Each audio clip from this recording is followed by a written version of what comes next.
Electronics की दुनिया का सबसे बड़ा शोरूम जहां आपको मिलेंगे सभी ब्रांडेड कंपनी की पूरी रेंज। हमारे यहां LG, Whirlpool, Lloyd, O General, डॉल्किन, Voltas, Blue Star, laptop, Dell, HP, एसएस, लेनोवो के अलावा आईफोन का टैब, डेस्कटॉप 0% के ब्याज पर उपलब्ध है। तो फिर देर क्यों, चले आइए जिमी सेल्स में। हमारा पता है हेड पोस्ट ऑफिस, सीवान।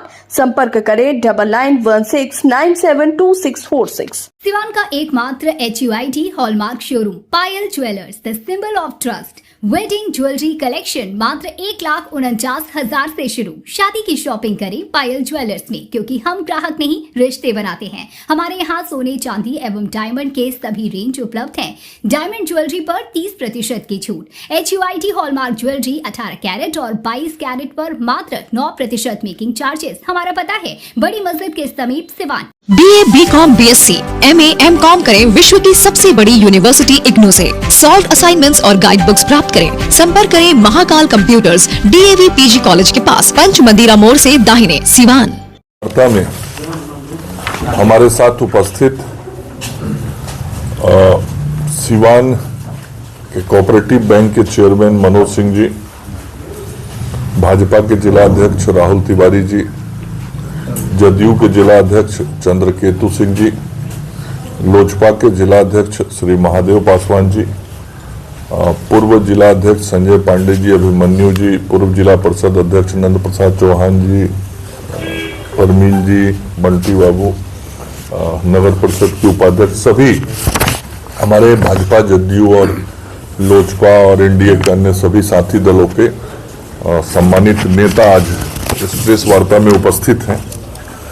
आज प्रेस वार्ता जो आप सब मीडिया के साथियों के साथ हो रहा है, इसका मुख्य विषय है कि अभी वर्तमान बजट सत्र जो कल समाप्त हुआ है संसद का, इस बजट सत्र में देश का बजट वित्त मंत्री निर्मला सीतारमण जी ने प्रस्तुत किया। आदरणीय प्रधानमंत्री नरेंद्र मोदी जी के नेतृत्व में निर्मला सीतारमण जी ने जो बजट प्रस्तुत किया है, उस बजट की सराहना और प्रशंसा पूरे देश में हुई है, क्योंकि यह समेकित रूप से देश के विकास का बजट था। यह बजट समाज के सभी वर्गों को छूने वाला और समाज के सभी वर्गों को विकास का रास्ता दिखाने वाला और राहत देने वाला बजट था। और साथ ही हम सब जिस राज्य से आते हैं, बिहार के लिए इस बजट का बहुत ही विशेष मायने था, चूंकि बिहार के संदर्भ में विशेष उल्लेख रहा इस बजट में। बिहार को इस बजट से बहुत कुछ मिला है और बिहार के विकास की रफ्तार के लिए हमारे मुख्यमंत्री श्री नीतीश कुमार जी ने आदरणीय प्रधानमंत्री नरेंद्र मोदी जी से जो कुछ भी आग्रह किया था, मांगे रखी थी, मुख्यमंत्री जी के आग्रह को प्रधानमंत्री जी ने देश की इस बजट में बहुत अच्छे तरीके से समायोजित और समाहित करके बिहार के विकास का भी खाका इस बजट में खींचा है। और कुल मिला के ये राष्ट्रीय प्रगति और सामाजिक समृद्धि का बजट है और देश को 2047 तक जो विकसित करना है, विकसित राष्ट्र बनाना है, उस विकसित राष्ट्र के लिए यह बजट एक कदम और आगे बढ़ाने वाला है। मध्यम वर्ग के लिए यह बजट एक ऐतिहासिक अवसर लेके आया। युवा हो, महिला हो, किसान हो, ग्रामीण क्षेत्र हो, शहरी क्षेत्र हो, सभी क्षेत्र के और समाज के विभिन्न वर्गों के भी लिए विकास की बातें इसमें की गई हैं। हम यदि बिहार के संदर्भ में देखें तो सबसे बड़ा चीज हुआ है बिहार के किसानों के लिए। मैं कृषि मंत्री भी हूँ। लगातार आदरणीय मुख्यमंत्री जी और मैं स्वयं इस बात के प्रयास में पिछले 1 साल से थे कि जिस प्रकार से देश में चाय पत्ती के लिए टी बोर्ड बनता है, जहाँ रबड़ की खेती होती है उसके लिए रबर बोर्ड बनता है। और हम सब लोग को मालूम होगा कि ये सब बोर्ड वैसे ही उत्पाद या फसल के लिए बनते हैं जिससे किसानों को आर्थिक समृद्धि बहुत मिलती है। तो हम लोगों का डिमांड था कि आग्रह था कि मखाना बोर्ड बनाया जाए, और मखाना बोर्ड बनने से किसानों की आर्थिक समृद्धि बनेगी, व्यापार अंतर्राष्ट्रीय स्तर पर हो इसके रास्ते खुलेंगे। साथ ही जिन क्षेत्रों में अभी मखाना की खेती नहीं भी हो रही वैसे क्षेत्रों में भी मखाना की खेती के विस्तार की सारी योजना बनाई जाएगी। और अब मखाने की खेती के लिए कोई बहुत गहरे पानी की जरूरत नहीं होती।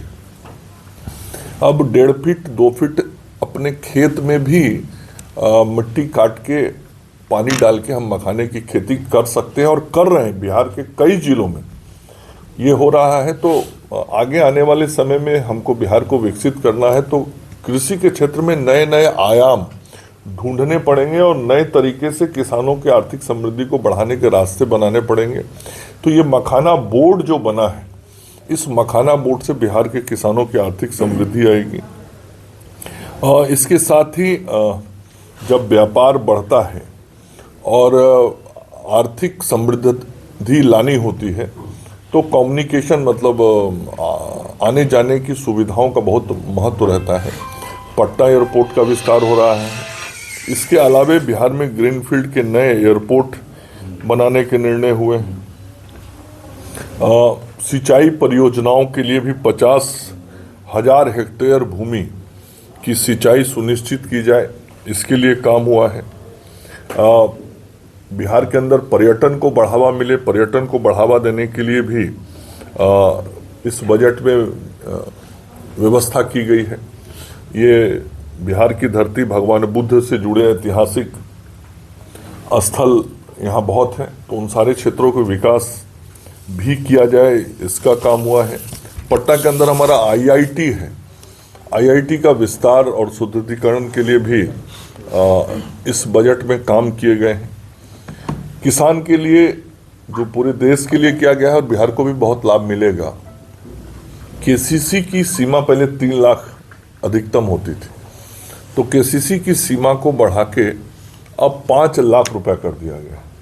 तो ये किसानों के लिए बहुत बड़ी बात होगी। और एक नई योजना आई है, उसमें कृषि उत्पादकता को बढ़ाने पर विशेष जोर दिया गया है। तो देश के 100 जिले चयनित होंगे, उसमें बिहार के भी लगभग 7 जिले चयनित होंगे, और 7 से 8 जिले जो चयनित होंगे बिहार के, तो उन जिलों में किसानों को और अधिक लाभ मिलेगा। आदरणीय प्रधानमंत्री जी का ये प्रयास है, माननीय मंत्री शिवराज सिंह चौहान जो हमारे कृषि मंत्री हैं, कि पूरे देश में दलहन का उत्पादन बढ़े, चूँकि दलहन का आयात करना पड़ता है। तो दालों में आत्मनिर्भरता लाने के लिए मसूर की खेती हो, मूंग की खेती हो, चने की खेती हो, इन सारी खेती को बढ़ाने के लिए भी इस बजट में किसानों को प्रोत्साहित करने के लिए योजनाएं लाई गई हैं। मत्स्य पालन करने वाले जो हमारे कृषक हैं उनके लिए भी कई योजनाएं इस बजट में लाई गई हैं। नए तकनीक के इस्तेमाल के लिए भी प्रावधान इस बजट में किया गया है। और जो सबसे बड़ा लाभ हुआ है आम लोगों को, वो लाभ ये हुआ है कि किसी ने सोचा भी नहीं होगा, और विपक्ष के लोग भी उतना डिमांड नहीं करते थे जितना नरेंद्र मोदी जी ने पूरा कर दिया। वो है आयकर की सीमा में छूट। 12 लाख रुपए तक के आय वाले लोगों को आयकर से छूट मिल गई है। आयकर की सीमा से वो बाहर हो गए, मतलब 12 लाख तक की आमदनी करने वाले को आयकर नहीं देना पड़ेगा। विपक्ष के लोग भी 10 लाख से अधिक का डिमांड भी नहीं कर पाते थे, लेकिन जितना किसी ने सोचा नहीं, विपक्ष ने ना सोचा ना मांगा, उससे अधिक ये भारत की सरकार ने इस बजट में किया है तो आम आदमी को बहुत लाभ मिला है। जो एमएसएमई के प्रोजेक्ट्स होते हैं छोटे उद्योग के, उसके लिए 10,000 करोड़ रुपए की व्यवस्था की गई है। उसका भी लाभ बिहार के छोटे उद्यमियों को मिलेगा। तो इस प्रकार से देश में बहुत सारे योजनाएं लाई गई हैं जिसका लाभ मिलेगा। अगले 5 वर्षों में 75,000 मेडिकल के अंदर एमबीबीएस की सीटें बढ़ेंगी और इसी वर्ष 10,000 सीट बढ़ाने का लक्ष्य है। और इसमें भी बिहार को अगले 5 वर्ष में लगभग 5,500 और सीट एमबीबीएस के और अधिक मिलेंगे। इस साल ही राज्य में लगभग 800 एमबीबीएस की सीटें बढ़ जाएंगी। तो किस तेजी के साथ समृद्धि और विकास आ रहा है उसका एक ये पैरामीटर है। और देश को हमको आत्मनिर्भर यदि बनाना है तो अभियंता के क्षेत्र में तो हम आत्मनिर्भर हो गए, आज इंजीनियर हमारे पास पर्याप्त है, लेकिन चिकित्सक के मामले में हमको देश को आत्मनिर्भर बनाना है तो ये मेडिकल कॉलेज बढ़ाना, मेडिकल कॉलेज के अंदर सीटें बढ़ाना, मेडिकल कॉलेज की सुविधाएं बढ़ाना।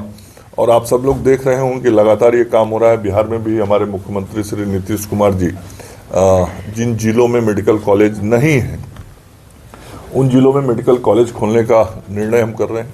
तो प्रधानमंत्री जी ने बजट में जो कुछ सोचा और कहा है वो जमीन पर भी उतरता जा रहा है। और इस बजट में भी ये प्रावधान हम सब लोगों ने रखा है। इसके साथ ही जो हमारे ग्रामीण क्षेत्र के लोग हैं तो ग्रामीण क्षेत्र के लोगों के लिए भी ग्रामीण सड़कों का विकास, ग्रामीण रोजगार का विकास, इस क्षेत्र में भी इस बजट में कई प्रावधान किए गए हैं। कुल मिलाके भारत की सरकार के द्वारा प्रस्तुत यह बजट जन कल्याणकारी बजट है, जनहितकारी है। और इस लोक कल्याणकारी बजट में समाज के सभी वर्गों की समृद्धि छिपी हुई है, चाहे वह गरीब तबका हो, मध्यम वर्ग हो, युवा हो, उद्यमी हो, छोटा रोजगार करने वाला हो, बड़ा रोजगार करने वाला हो, चाहे वह कम आय का व्यक्ति हो या मध्यम आय का व्यक्ति हो, शिक्षा ग्रहण करने वाले हमारे छात्र हों या नए उद्यम लगा के नए उद्यमी बनने वाले युवा हों, सभी वर्गों के लिए इस बजट में प्रावधान किया गया है। किसानों के लिए बहुत विशेष इंतजाम इस बजट के अंदर किए गए हैं। और बिहार का तो बहुत ही सम्मान इस बजट में सबसे बड़ा सम्मान तो केंद्रीय वित्त मंत्री निर्मला सीतारमण जी ने बढ़ा दिया जब बिहार के मिथिला पेंट की साड़ी पहन के वो संसद भवन के अंदर देश की बजट को प्रस्तुत कर रही थी। तो बिहार का मान, बिहार का सम्मान कितना बढ़ा उस दिन, और बिहार के लिए कितना गहरा लगाव, स्नेह वित्त मंत्री जी और हमारे प्रधानमंत्री जी के हृदय में है, वो प्रकट हुआ उस दिन। तो जिस प्रकार से उन्होंने अपने व्यवहार से चीज़ों को प्रकट किया, उसी प्रकार से बजट के अंदर भी उन्होंने बिहार के लिए जो विशेष सब प्रावधान किए वो भी प्रकट हुआ है। और लगातार प्रधानमंत्री श्री नरेंद्र मोदी जी बिहार को राशि दे रहे हैं। पिछले वर्ष भी ध्यान होगा आपको 60,000 करोड़ रुपए का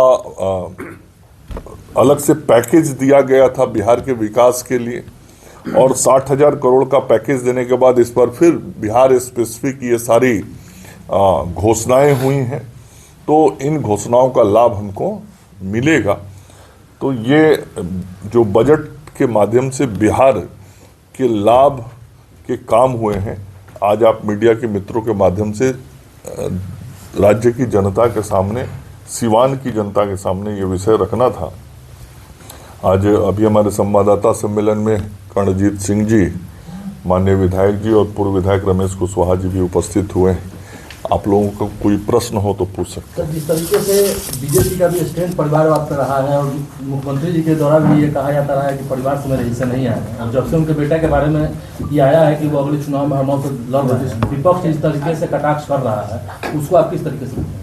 अभी आप कहाँ से प्रश्न पूछ रहे हैं, यही मुझे समझ में नहीं आ रहा। मैंने तो कभी मुख्यमंत्री जी का बयान नहीं देखा है, ना किस पार्टी से, ना जदयू का कोई आधिकारिक बयान आया है, ना किसी जिम्मेवार व्यक्ति ने ऐसा कहा है। किसी एक जिम्मेवार व्यक्ति ने ऐसा कहा हो तो आप बताइए, तब तो मैं कुछ बोलूं। अब ऐसे ही कोई चर्चा कर रहा है, इस पर मैं क्या प्रतिक्रिया दूं? सोशल मीडिया पर सर, तो सोशल मीडिया पे तो कोई जिम्मेवार व्यक्ति बोला हो तो बताइए। सर, आपके एक प्रखंड क्षेत्र से बात है सर, आपके प्रखंड में एक केंद्रीय विद्यालय है सर, राज्य में डबल इंजन की सरकार चल रही है, ठीक है सर। 2012 में वो केंद्रीय विद्यालय खुला और 13 से वो टूटना शुरू हो गया। आज स्थिति यह है कि वो पूरी तरह टूट चुका है और 1 महीने हम लोग के पास बचा हुआ है उसको बचाने के लिए, न तो वो यूनिट बंद हो जाएगा, ठीक है सर। अभी तक जमीन नहीं मिला, 12 से लेकर अब तक जिले में बहुत से संस्थान खुले, जमीन दिया गया उनको, उसको क्यों नहीं जमीन मिला सर? नंबर 1 चीज़। नंबर 2 चीज़, 2002 में दरोगा राय में भी केंद्रीय विद्यालय खुला, आज 22 साल हो गए उसको जमीन नहीं मिला। तीसरा पॉइंट यह है कि इसको जमीन दिया गया भैंसा खाल में, लेकिन आपके विभाग में जमीन हस्तांतरण के लिए 2 साल से फाइल अटकी हुई है। ये भूमि एक बहुत महत्व का विषय होता है किसी भी संस्थान के निर्माण के लिए, और बिहार में निश्चित रूप से अन्य राज्यों की तुलना में जो जमीन की उपलब्धता होती है उसमें कठिनाई होती है, चूँकि हमारे यहाँ का जो पॉपुलेशन डेंसिटी है देश में सबसे ज़्यादा है। 1106 लोग प्रति स्क्वायर किलोमीटर रहते हैं, जो देश के औसत से 3 गुना ज़्यादा है, तो कठिनाई होती है। फिर भी सरकार का काम है इन सारे विकास की योजनाओं के लिए भूमि उपलब्ध कराना। और आप देख रहे होंगे कि विभिन्न शिक्षण संस्थान, तकनीकी संस्थान राज्य के अंदर खुल रहा है। आखिर इसी सिवान में तो मेडिकल कॉलेज भी खुला। मेरा बात हो जाए, इसी सिवान में तो मेडिकल कॉलेज भी खुला, इसी सिवान में नर्सिंग कॉलेज भी खुला, इसी सिवान में फार्मेसी कॉलेज भी खुला, इसी सिवान में इंजीनियरिंग कॉलेज भी खुला। ये सभी तो बच्चों के पढ़ाने के लिए ही है। केंद्रीय विद्यालय भी हमारे पठन पाठन का संस्थान है, तो उस संस्थान के संदर्भ में भी जो तकनीकी बातें आपने बताई हैं, मैं उसको थोड़ा संज्ञान में लेके एक बार अधिकारियों से बात करूंगा, तब आपको विस्तार से बता पाऊंगा। लेकिन हमारा मकसद बहुत साफ है कि राज्य के अंदर शिक्षा का माहौल बेहतर बने, शिक्षण संस्थानें बेहतर बने, उसके अंदर की व्यवस्थाएं बढ़िया हो। इसके लिए एक नहीं कई उदाहरण मैं इस जिले का ही दे सकता हूँ, राज्य की बात तो अलग है।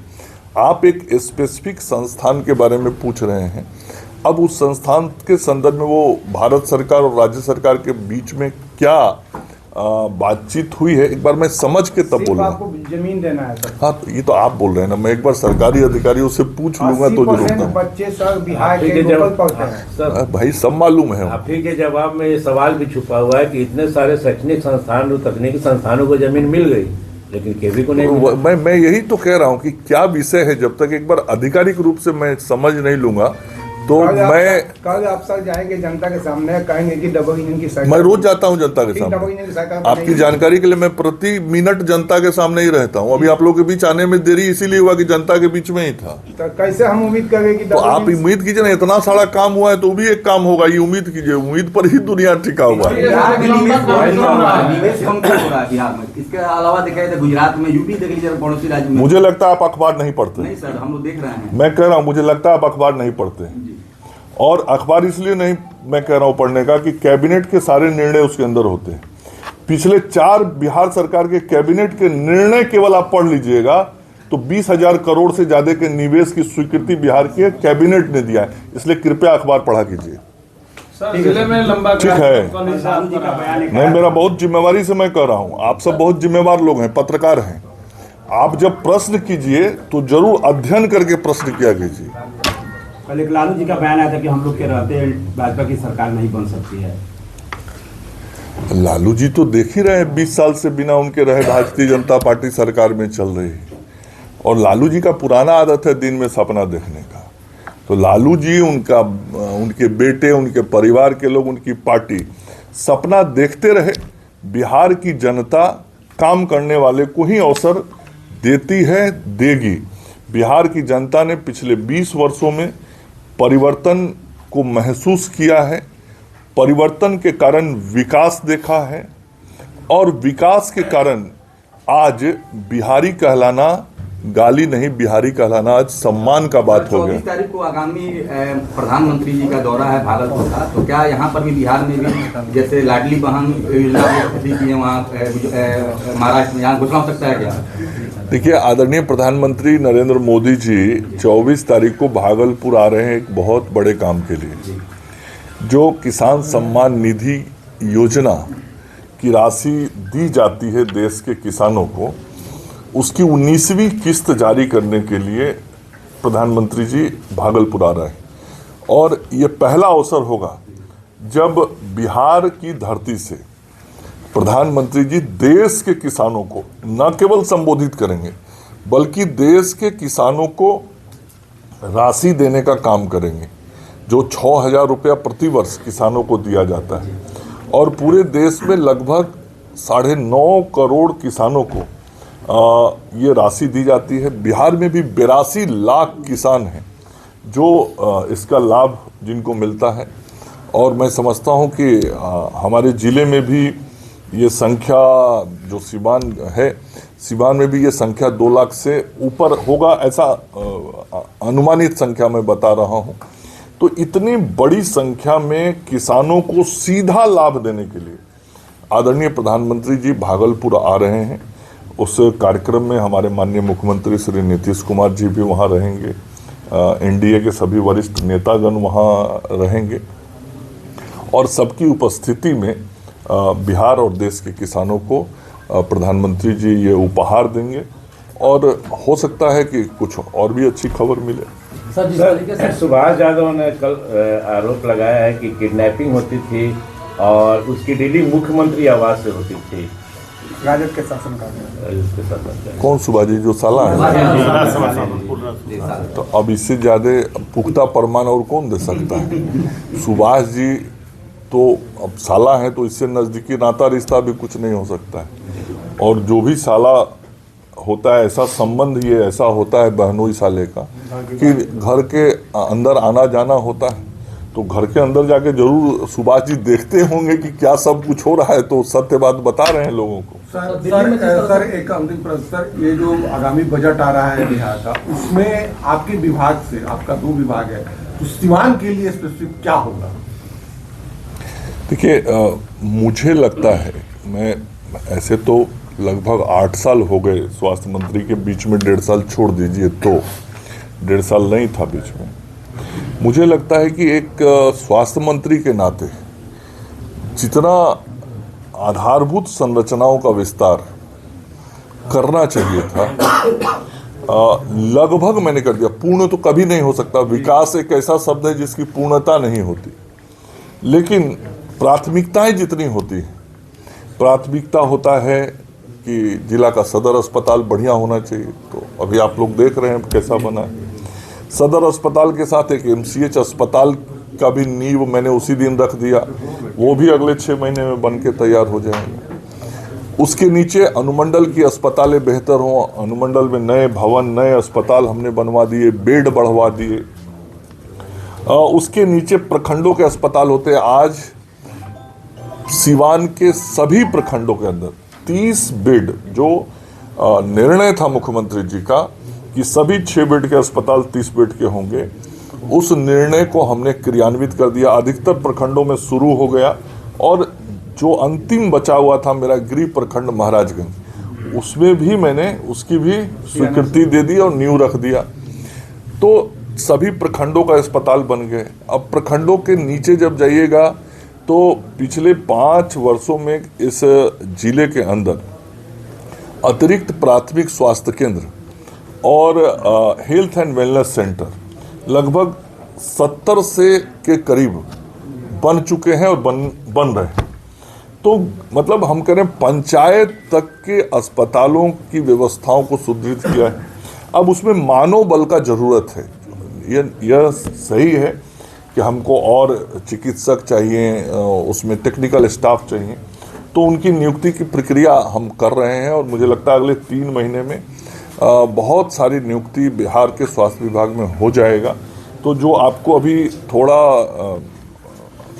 मैंने जो कंसर्न टेक्निकल स्टाफ है उसकी जो कमी दिखाई पड़ती होगी वो आपको पूर्णता से दिखाई पड़ेगा। इसलिए स्वास्थ्य शिक्षा भी देखिएगा तो वैसे ही कर दिया मैंने।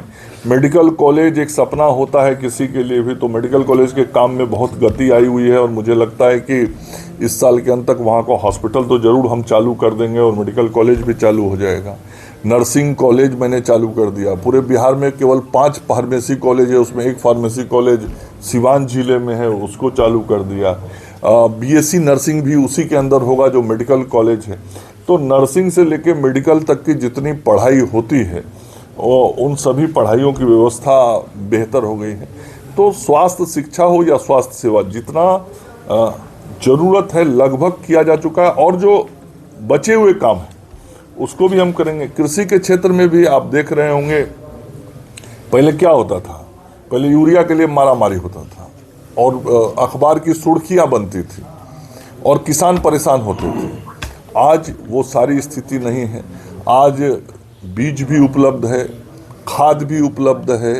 अभी ही मैं ऊपर लोगों से मिल रहा था, पहले लालू जी या राबड़ी जी के समय में लोग के गांव टोला घर के सामने बिजली का पोल तार नहीं होता था और अब गांव के खेतों में बिजली के पोल और तार हैं। अभी मैं जब कुछ मिल रहा था ऊपर लोगों से तो कुछ की शिकायत थी कि हमारे यहाँ पोल तो गड़ गया है, अब थोड़ा कुछ दूर तार बचा हुआ है, वो तार खिंचवा दिया। अब खेतों में तार पहुँच रहा है, बिजली पहुँच रही है। तो कृषि के मैं सिंचाई की बात कर रहा हूँ कि बिजली की उपलब्धता अब खेतों में कराई जा रही है।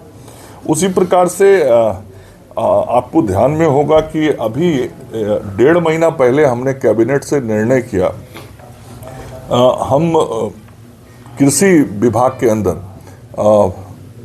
मार्केटिंग बोर्ड बनाने का निर्णय किए और जो अभी बाजार समितियां टूट गई थी उन बाजार समितियों के बनाने का काम शुरू हो गया है। अभी कुछ दिन पहले मैंने स्वयं सीतामढ़ी में उद्घाटन किया, मुख्यमंत्री जी कैमूर में कर रहे हैं और अगले 4 महीने के अंदर राज्य के 21 जिला मुख्यालयों में ये बाजार समितियां बन के तैयार हो जाएंगी। इसके अलावे ये बाजार समितियां ठीक से काम करें, इसके लिए मार्केटिंग बोर्ड बनाने का निर्णय मुख्यमंत्री जी के नेतृत्व में कैबिनेट में हमने लिया है ताकि किसानों को उचित और बेहतर दाम मिल सके, उसके लिए काम कर रहे हैं। राज्य के अंदर में हमारे जितने कोल्ड स्टोरेज है उन कोल्ड स्टोरेज की संख्या बढ़ाई जाए, छोटे कोल्ड स्टोरेज बनाए जाएं, छोटे किसानों के फल फूल सब्जी को रखने की व्यवस्था बने, इसकी योजना हम सब लोग कर रहे हैं। तो मैं इतना जरूर आज कह सकता हूं कि हमारे वित्त मंत्री सह उप मुख्यमंत्री श्री सम्राट चौधरी जी जो बिहार का बजट प्रस्तुत करेंगे वह बजट निश्चित रूप से केंद्रीय बजट के अनुरूप ही बिहार की समृद्धि का संदेश लेके आएगा, बिहार में विकास के नए आयामों को खोलेगा, विकास के लिए नई समृद्धि की कई योजनाएं उस बजट के अंदर होंगी और स्वास्थ्य और कृषि के सहित और भी विभागों के माध्यम से जन कल्याणकारी योजनाएं भी रहेंगी। धन्यवाद। आपने बहुत सारे मुद्दों पर बोला, क्योंकि आप सिवान से हैं इसलिए हम इस विषय पर आपसे जी जितना बोलने वाली उतना छप ही उतने पूछा जाओ छप जाओ। सर, जिले में म्यूनिसिपैलिटीज का बहुत बुरा हाल है। आंगल की बात करें तो वहाँ शराब की पीने की प्रक्रिया है। यहाँ सिवान की बात करें तो यहाँ पर कर्मचारी और ईओ साहब धक्कम की हो जा रहा है और भी जो पंचायत ये म्यूनिसिपैलिटीज है वहाँ से बहुत अच्छी खबरें नहीं आती हैं। आपका सर इस पर क्या होगा? मैं समझता हूं कि नगर विकास विभाग जो इन सारे कार्यों को देखता है, इन सारी चीज़ों पे नगर विकास विभाग का नज़र होगा। नगर विकास विभाग के जो हमारे अधिकारी हैं इन व्यवस्थाओं को बेहतर करने में लगे होंगे और निश्चित रूप से मैं कह सकता हूं कि विगत 2 दशक में बिहार के शहरों की स्थितियों में बहुत सुधार आया है। यदि आप सिवान 10 साल पहले शहर में रहते होंगे और आज आप घूम रहे होंगे तो दोनों में अंतर आप भी महसूस करते होंगे। फिर भी मैंने कहा विकास एक सतत प्रक्रिया होती है और विकास के संदर्भ में विभाग निश्चित रूप से जिम्मेवारी के साथ काम कर रहा होगा। जहां कुछ कठिनाइयां या शिकायतें हैं, उन कठिनाइयों और शिकायतों का नोटिस हर विभाग लेता है और तदनुरूप कानूनी कार्रवाई भी होती है।